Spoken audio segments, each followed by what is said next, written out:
ethnic tutor, and that's a TAFE tutor in Aussie terms, okay? And of course, you're used to speaking to lots of people and all that sort of stuff. And so when I get an audience, I just can't resist to do a huge, huge speech. So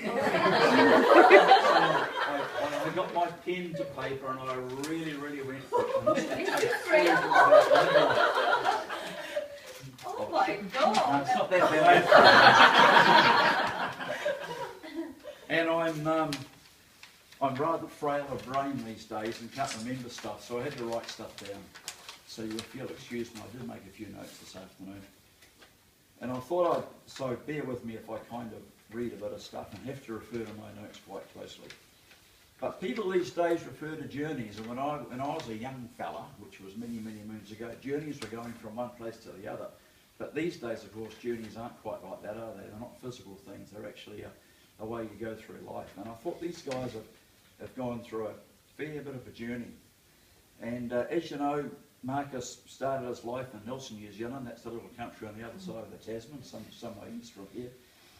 And after he'd done a bit of study and got a few qualification stuff, he worked for an outfit called Jade Computing in Christchurch, and they were the yuppie boys of the days. This was the, you know, oh, bugger, there's a bloody text going on. I wonder if it's important. Hang on a second. No, it could be.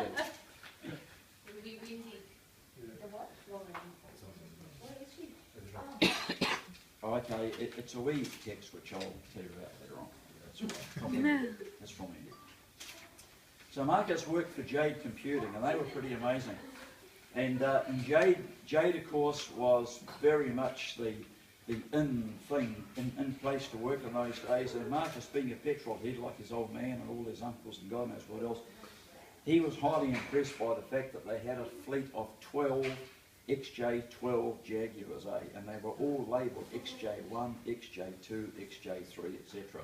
And that was pretty cool stuff. But he had to work his little ass off there. He earned lots of money, but it was his introduction to the work scene.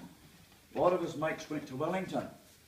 So what did he do? He went off to Wellington and he got a great job at the Ministry of Health in Wellington. And he told me he could access all my files and stuff, and it was pretty frightening. And he found out all my sort of medical records, etc.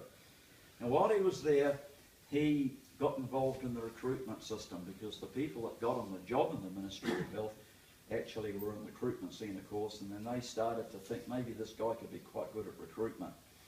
And what was really interesting in those days too was that we had a couple of friends, both pretty sharp guys, both TAFE tutors, and I said to one of them, should he make this move? He's got a nice, safe job in the Ministry of Health, or should he go for broke and go for something a bit wild on the recruitment scene? And both these friends of ours had differing opinions, and one said stay there, one said go. Anyway, he went into the recruitment scene and hot-footed off to London. Because while all this was going on, Sylwia's doing something similar. Like Marcus, she didn't want to stay in a hometown forever, and so she realised there was a world outside where she was living, and so she obviously went to London. She learned how to speak English, and Marcus got exposed to another form of English in London, and of course they met. And they're both really driven people. In fact, talking to all you guys here, you are all very positive, driven people. I'm really impressed by all of you. You're strong men and you're strong women, and I think it's amazing. And so anyway, they met up, and then of course they realised that maybe Europe wasn't all that crash hot. They really did have to get out of Europe. The economy wasn't very good. And so they decided to get an Aussie dog. No, they decided to maybe have a look at maybe Singapore was a prospect. But in the end, they decided maybe they'd have a look at down under. And a few Christmases ago, they decided to come out and spend Christmas with us. Now, we hadn't met Sylwia, and man alive, was Marcus hiding her like you wouldn't believe. You know, we thought, who's this woman? We knew he was dating this woman. We heard all about her, and I was pretty smart. And so we got on the net, as you do as a Māori, and well, actually we searched and we found this gorgeous young lady, because somebody had shouted her a photo shoot. and all those photos were there. And we thought, wow, she looks okay. Man alive, isn't she? So a few Christmases ago, they came out to see us. And I must admit that when I met her, I thought she was just drop dead gorgeous. Not just beautiful, but a fantastic young lady. I really was quite moved for her. Okay? I really do mean that. She was lovely. And they spent Christmas with us, and Marcus took her away on our boat, and they had a great time, I'm sure. And then they come out again for Mum's 90th, and that was pretty cool as well, and many of you others were here as well. And then they thought, what are they going to do? Are they going to come here? Are they going to go to Singapore? Where are they going to go? And anyway, Melbourne sounded pretty good. We're down under sounded okay. And so they decided they'd come to Melbourne. And we said, look, contact Nigel and Sharon. You know, they're family, they'll look after you, they'll give you some introductions. Oh, I don't know about them, we don't know them, you know, Gotta be independent, but they did. And I must say a huge thank you to Nigel and Sharon and Lauren and Emily and Chris and the whole gang. They were fantastic. They got them sorted out. They showed them where the good apartments were, and they showed them where you could buy furniture and all that kind of stuff. And they kind of settled in. Sharon was fantastic and got us drunk quite often. And got us drunk.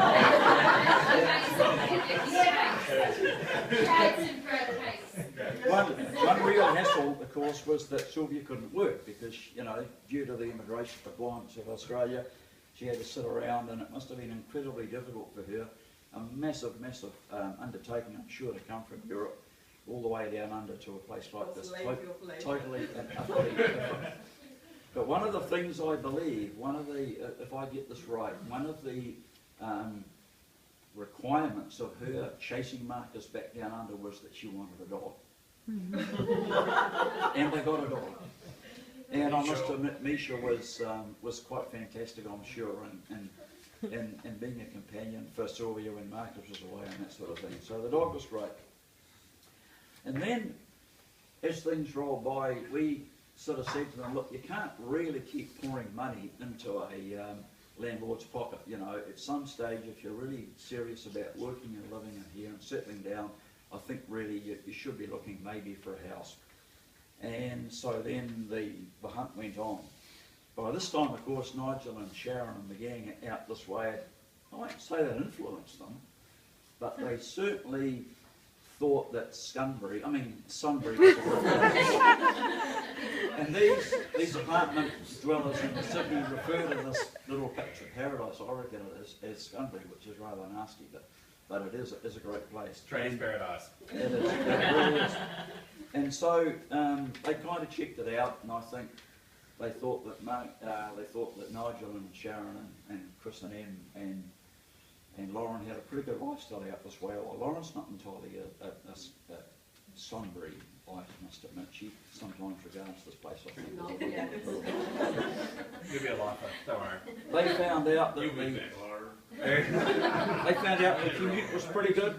Train didn't take too long to get to Melbourne, and the motorway system was pretty good. So it kind of looked okay. And then, of course, Wendy and I came over at Christmas, and that was just the most wonderful Christmas. We found out, of course, they got engaged. Excuse me, I'm a wee bit emotional over this, but it really was quite important to me. And of course, we found out that Emily and Chris also got engaged. That was so cool. Anyway, then we started looking around, and we got shown around various houses and properties and second-hand houses and new houses and all that. And Sylwia in particular fell in love with this place that was called the Place with the Red Door, and had to be this place. But of course it was sold, so we forgot that and just walked past it and thought, oh, yeah, pretty nice, but it's not for sale, forget it. And so then we found out later, after we'd gone back home again, that it was back on the market. So things kind of hotted up a bit. And the rest is history, I guess. They found out the house was for sale. There was an awful lot of negotiating went on. And in the end, the bottom line was they ended up in owning it. And another thing that Sylwia also said to Marcus, so I believe, is that, okay, if I chase you down under, I would like a dog and I'd like a patch of green. And I think we've got the patch of green. Because there's some great lawns out there and a great garden. And so, yeah, this has been quite an interesting visit for us because for Wendy and I, what triggered the visit here this time was a wedding. And friends of ours' daughter got married, and it was on the 25th of March, I think. And so the wedding's there, what else lies around it? A week prior to that just happens to be the Australian Grand Prix. Yep, that sounds okay to me. The week before that, of course, was the Shannon Classic at Phillip Island. Yep, that sounds like me. And also that was the date that they'd chosen to move into the house. And so that sounded okay to me. And then Marcus said, hey, wait a minute, Dad, geez, I'd like you over here on the Friday for the final inspection, where we find out if the light bulbs still work and the swimming pool pump's going, all that other stuff you got to do. So we changed the plans a bit, and we came over a wee bit early. So I came over a bit early, and we did the inspection, and we did a bit of both. We were pretty good. We did the half by move-in thing, half by Phillip Island thing. Grand Prix was full on. We managed to go okay. Then we moved on to the wedding, and a couple of weeks later, here we are. We moved in, and these guys are throwing a bit of a party. Also, what was quite instrumental in this as well was his uncle up the road, of course. And you guys, I guess all of you probably realise that Nigel and Sharon live merely a 5-minute walk up the road. So we're going to call this not the Sherwood estate, but the Logan estate, we reckon. And of course, Chris and Em live just a stone's throw away as well. So we've got a whole bunch of family around the place, and it's really great. And it's no coincidence that Nigel is a carnut, way worse than me. I think he makes myself and my other brother and our dad almost pales at the significance. He's the ultimate carnut. God knows how many cars he's restored and owned. I have no idea. And Nigel, Marcus has kind of inherited a bit of that from me as well. But the other thing is that, in case you don't know, Nigel works in a place where they kind of look after people that have gone a bit wrong. That's a very nice way of putting it. Yeah, and Marcus also has this morbid interest in people that have gone wrong. Like most of my friends. And I'm quite worried about this relationship that's developing, but these guys are becoming very close.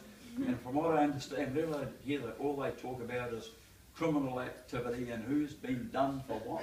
Primarily murder, it's alright. Primarily murder stuff as well. Chainsaws, M16s. Yeah. So I find it a real worry that our son is sort of being involved with a guy, A, that's a carnut, we don't need him more in the family, and B, he's interested in criminality stuff, you know. I'm quite frightened by that. It's all right, they're only But looking look- from the outside. So when we talk about journeys, they've been through quite a journey, both of them. And I think in Sylwia's case in particular, it's quite extraordinary. She's left a home that's a long, long way away.